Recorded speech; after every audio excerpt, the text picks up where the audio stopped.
The views, thoughts, and opinions expressed during this or any broadcast belong solely to our guests or our hosts. These broadcasts do not represent or reflect the views of their employers, sponsors, or affiliated organizations.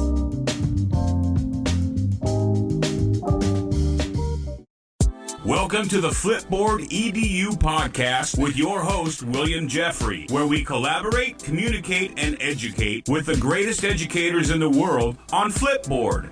Let's start the show.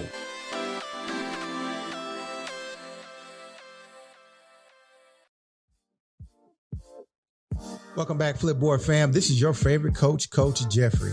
And what if the taught and tested curriculum in schools could foster really engaging learning experiences? If this pandemic has taught us anything, it is that the standards-based curriculum in schools will have to evolve along with the expectations placed on teachers. Evin Schwartz, the CEO of Belouga, was well aware of this paradigm shift when he started his curriculum supplement company 4 years ago.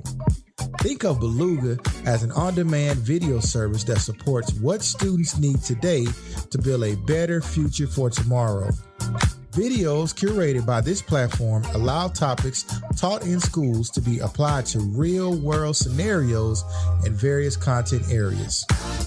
Common Sense Selection describes Belouga as an impressive cross-curricular platform that establishes global connections. That might explain why Belouga excels in advocacy and grassroots movements with global projects through the United Nations and UNICEF, just to name a few. In this episode, we speak to Evin about students having access to a viable self-directed curriculum for student achievement. We also discuss the importance of storytelling as well as student voice and choice during COVID-19. We also look at Belouga and how it's tailored to support 21st century learning and student advocacy. So like we always do about this time, let's collaborate, communicate, and educate with the best educators in the world right here on Flipboard EDU Podcast. Welcome back, Flipboard fam. This is your favorite coach, Coach Jeffrey, and I have another amazing guest tonight. I have Mr. Evin Schwartz from Belouga. Welcome to the show. Hey, William. Great to be here tonight. Great. Tell our guests a little bit about yourself. Yeah, absolutely. Like you mentioned, I'm the CEO and founder over here at Belouga. Started the company about 4 years ago, really with the big picture mission of how we making education accessible, impactful, and equitable. And I know we'll probably get into a little bit more of that later. But my background actually comes from the social impact sector. So prior to starting Belouga, my experience was not in the classroom, but really working with Gen Y, Gen Z, and introducing them to different experiences and organizations around the world that they could really create impact not only globally, but within their own communities. Has always been a primary focus on my side, and what I've been able to utilize as the main vehicle for that is content. How do we get people excited about storytelling? How do we get them educating others? So education has always been, we'll call it the underlining theme of my career, whether I knew it or not. Gotcha. Why is it important for people to even tell a story to begin with? Oh man, how much time you got? Storytelling as old as possibly can be. You go back millennial and we're talking about storytelling and how are we sharing experiences and how are we really nurturing the next generation and passing those traits, experiences on to them. But I'll tell you, 2020 storytelling is unlike anything we've ever seen before. And the main reason I say that is not so much what everyone's saying. Everyone has faced such hard obstacles, both in the classroom relating to education, and at home, right, in their personal lives too. But from the storytelling perspective in 2020, this gives us an opportunity to reflect and really have perspective. I think if you start looking at storytelling, and hopefully I'm right on this, where you'll see Hollywood really start putting out those movies, the 2020 movies, in about 10 years from now. And it's all about reflection and perspective. And I think that's the big thing. And not just COVID, right? Like we've gone through a roller coaster, to say the least, from the whole brutality movement this summer, which I hope is not just a movement and is long lasting here. And that's the power of storytelling, all right? So we're not just another flavor of the week, but we're actually able to ingrain those learning experiences from one community to the next and from one generation to the next as well. Excellent. Now, you say you the CEO and founder of Belouga. What is Belouga actually? Great question. So Belouga is a digital education platform that is focused on providing rich media resources to the K-12 community. So our methodology has always been content is king, and the traditional resources within the classroom are just not hitting home anymore. We're very keen on that, but we know that students are learning in different formats, and so are teachers. Right? There's a reason why after those classroom hours, everyone's flocking to YouTube, right, for content and tutorials, or to the Netflix of the world, for instance, or even information, right, within a documentary. So within Belouga, we prioritize content. We work with organizations worldwide like United Nations, UNICEF, groups in Tanzania protecting elephants, mental health organizations, and are able to understand what rich media resources they're sharing within their own communities, the Facebooks, the YouTube, Twitter, Snapchat, Instagram, and how do we utilize that media content as an entry point into learning. So working with these organizations, we're able to create a really engaging learning experience that starts with real world learning, curiosity and creativity to the fullest, but then seamlessly links over directly to core subject area and curriculum. So this content could actually be utilized day day out, within the classroom. And then finally, within Belouga, we provide students and teachers with the ability not just to consume this plethora of resources available to them, but also connect, communicate, and collaborate to really bring that content to life. So Belouga is really focused on content, but then really focusing on that personalization and that community. We're able to surround the learner with the resources and the people that could fulfill their learning goals, both in the classroom and out of the classroom as well. Man, that's an excellent answer. Just thinking about what you were saying and the fact that we're in a new normal and students are requiring just equal access to real world experiences. Why do you think that's so important now, more so than ever? Yeah, no doubt about it. I'll say technology is the catalyst there completely. We live in the best time in history. We have so many opportunities available to us. And that's the silver lining of everything, right? And we know that there's issues throughout every country, right? Forget about just they're in our own backyard. The media definitely projects that a little bit more than the rest, but the opportunities are endless. So I think real world learning, and even linking back to storytelling, we need to provide students with those pathways. I like to say the teacher's job is not to just stand up there and dictate to their students anymore. It's to guide and inspire. And if they're able to actually guide and inspire their students from their classroom teachings, but then link them to those real world learning experiences to open their eyes, especially when you start talking about the equity gap as well. I'll tell you what, within our demographic, and we have users in about 120 countries worldwide, probably about 40 to 50% of students and teachers that are in our global community have probably never left about 30 miles outside their hometown before. So if you have that experience, and it's not only high poverty regions, it could be affluent regions, right? So the family goes on vacation, they get off the plane and they go right to the resort and everyone looks and sounds and feels exactly like them except the people probably waiting on them. So from our perspective, we want to be in that middle range and really start exposing students at an early age to what's out there in the world to really bring those learning experiences to life, not just for a test score anymore, but to make them better humans, right, overall, and then lead them down those pathways where they're able to be exposed to new careers and new ideas that could really get that creativity flowing. Yeah, man, I was sitting up here thinking how I'd use this in the classroom if I was in the classroom. It almost makes me just hungry to start teaching again, man, because I'm just thinking of all the different real world connections that students in affluent areas can have with students globally, whether you're in a poverty situation or how are some of the best teachers using this platform in their classrooms? Oh, man, great question. So I've been amazed by educators. My mom was a teacher in a classroom for 35 plus years, so I have a special place in my heart for educators, and that'll always be the case. But really, I'll tell you what we've been extremely, I don't want to say surprised, but extremely enthusiastic about is the ability for teachers to go beyond the curriculum. And I think this is the traditional, it's a pain point, right, in education is teachers want to provide the best resources possible. That's why they're in the job. It's not for the pay. It's not for those great summer holidays. They want to make a difference. This is the most important job in society. Right? Like you're literally setting up the next decade of leaders. And then, so how do we really create an authentic learning experience? So what we've seen is that if we're able to really just work with our districts, work with our school partners, and understand what do you really want to do within their classroom. I'll give an example. Some schools we work with, we talk about Black Lives Matter movement over the summer. This dates back a year ago where a new teacher, second year in her career, and I'm not going to say her name because I know it'll embarrass her, but I have to give her as much credit as possible. She basically turned to her students and said, what do you guys want to learn about? And it might sound really simple, but it's a major milestone to get over.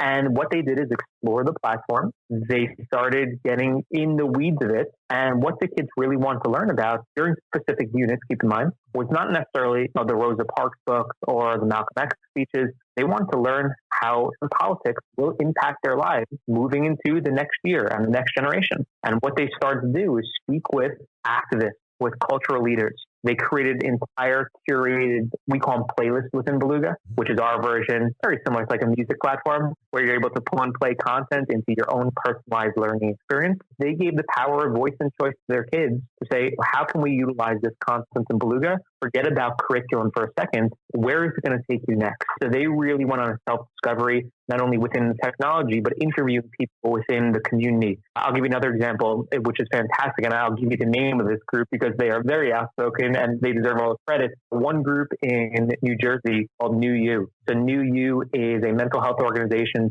started by kids for kids. And what the kids were doing, looking around their community, pretty affluent community, where an A- isn't enough, unfortunately, where they have multiple tutors every single day. And they just need time to be decompressed at that point, right? It's the most valuable years of your life. So what they started doing was every year they realized there was an incident within the community. They started turning to leadership within the district, and they got a tremendous champion on their side who basically led the club and didn't teach the kids, again, just guided and inspired. Those students have now created content that is educating other students about wellness and mental health and everyone within their own community. Like these kids are speaking with doctors, attending conferences, they're keynoting sessions, just super impressed. And the teacher, why I'm so impressed on the teacher, and step back.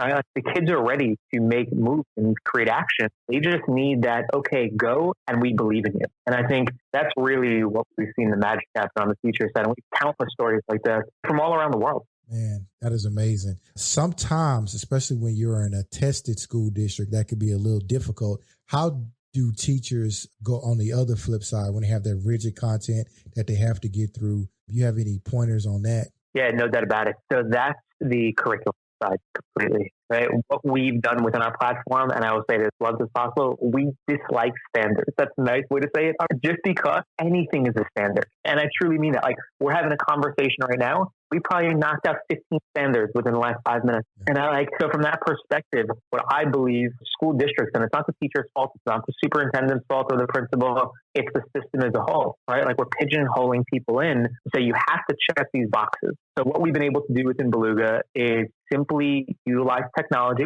integrate standard sets with our partner districts. So everything from ISTE to Common Core to NextGen to PISA standards overseas in Europe. And what we're really able to do is integrate that where the system pulls out keywords and text and aligns it directly to the content that's featured, where a teacher can come in sitting in New York, not see any Wisconsin standards, California standards, Kentucky standards, but specifically New York standards, his or her school, that aligns directly to his or her subject and age range. And from that point, can simply check the box there. So as long as we're showcasing that side of it, we're able to still provide those rich resources of learning experiences that elevate. I hate to use the term supplemental content because it's really not that, but it does allow the teachers to still provide this rich media experience. And I'll tell you, not to go too deep down the rabbit hole, because I talk about this a lot, but I think that the tough part for the districts, especially public schools that are so reliant on testing and marks,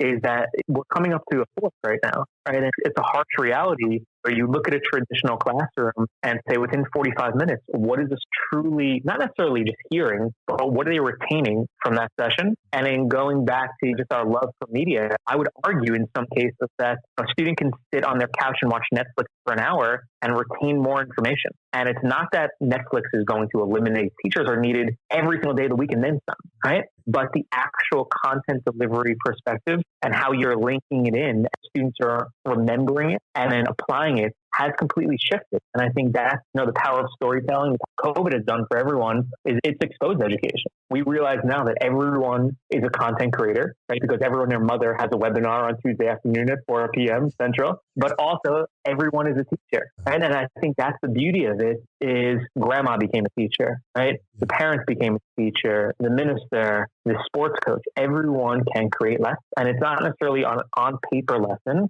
but it's how are we, again, inspiring, guiding. I think that's the tough part for educators within traditional districts is that there's so many things that have just been banged over the head year after year that it loses that spark of creativity and curiosity. I think that's why, just if you look at the numbers, this year was an outlier completely, just based on the upfront and the risk factor. But people are leaving the profession. You see the average teacher right now, less than 5 years. You see the average principal or superintendent, their stay is less than 5 years. So if you think about that from a leadership perspective, top down, and William, I know you know what that's like too, right? Like you're implementing culture in a school and it doesn't happen overnight. It takes time and buy-in. So I think there's a lot of things to start with, but I think the biggest thing from an educator and administrator standpoint is just loosening the reins a little bit. And I know that's a hard thing to discuss, but the kids are ready, right? More than ever before. Man, I was in one of those school districts where it was test. And if you happen to be listening from that school district, you know exactly what I'm talking about. But I'm really glad to hear that those standards can be linked to the curriculum, and therefore you can have a teacher with enough training and enough experience to go ahead and guide their class to become self-directed. I really love that. I appreciate that. And I'll tell you, it's funny you say on those specific school districts too, the testing, and they know who they are. Trust me, throw them under the bus or call them out whatsoever. And I honestly, I think they don't even want, I just think that's how they previously. But what I will tell you is it's not only happening in K-12 anymore. And I think that's the shift that is going to happen within our ecosystem is that you're looking around the world, starting to bridge into higher education and into professional industries is the degree doesn't hold as much weight as it used to. And that's a really scary thing for private schools and really specific programs where the big sexy companies like Apple, Facebook, Netflix are coming out and saying, student XYZ, you do not need a college degree to work here anymore. Right? And if you start backtracking that, then universities have to take a step back. And if universities are taking a step back and saying, we have to be competitive, we can't just test, then K-12 has to take a step back and start saying those SATs and ACTs probably aren't as valuable as they once were. We're seeing that in COVID. University of Southern California, major school in the Pac-10, they're not requiring SATs and ACTs right now. So if you look at it, if I'm a film major and I'm applying to USC, I'm not going to take a test. What I need to show is content, depth, and knowledge, right? So not just showing me, hey, you just put together this great film on social justice and civil rights, but show me where throughout your K-12 career that you learned how to tell stories and where you learned how to edit and why you're passionate about equality. And if we're able to get to that point, man, everything shifts, testing elements, to just being surrounded by such rich content. And this is why I get so excited every day about education is we're in a moment. If it's not going to change now, personally, and I am the most positive guy, like it's not even glass half full. It's like pouring over the side of it, even if it's half full. But if it's not going to change now, we're just not going to see it. Like that's the silver lining of this whole thing is people are excited to make change and they're doing it in the trenches every day. Yeah. So, man, what do students say about using the platform? So students, you can imagine the content is king right there. And so coming in first and seeing, wow, there's not a test in front of us. This is exciting. I think it's giving students the ability to really have that, again, buzzwords to the fullest extent, where they're learning in a way that's grabbing them by the collar, right? And it's getting them excited about learning. That's our goal, right? If nothing more, that we're able to open the eyes of a child to something completely different and spark something in them that they never knew that was there before and set them on that pathway. So the content experience within Belouga has definitely been able to elevate the traditional student learning experience. But what we've really been super enthusiastic about too is what happens on the social side of it. So Gen Z, they're digital natives, they're social media natives. I remember the days of no cell phones, simple time, dial-up internet. Like those are good days, to be honest with you. But looking at it now, so much simpler back then. But looking at it now, it's funny. I was talking to someone about Blockbuster the other day. I was just like, wow. But looking at it right from that perspective,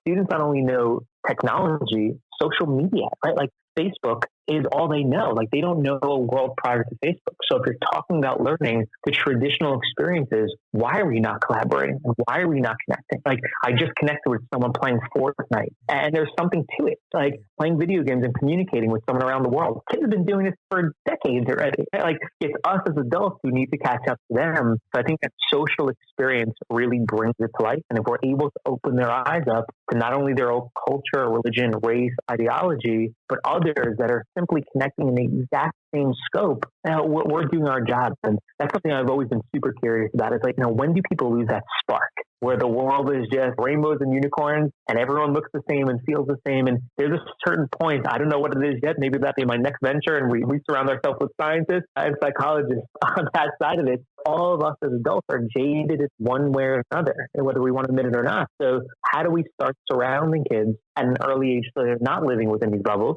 but realizing, hey, my friend John overseas also likes pizza, right? That's such a simple connection, but it opens the world completely. So from the student element side of it, we really try to prioritize that content to make it as rich and engaging as possible, but then also integrating that social element where they're actually able to learn with others. And the social side is everything, right? I've always found it funny that education is the only industry from a traditional perspective that does not encourage collaboration. So you still have those kids taking a test with folders in front of them, right? If none of us collaborated as professionals, we would all fail. So we want to encourage kids to collaborate as much as we possibly can. For sure. Evan, I surely appreciate you talking with us today. Where can our guests find you at? Yeah, so you can find us at belouga.org. It's BELOG.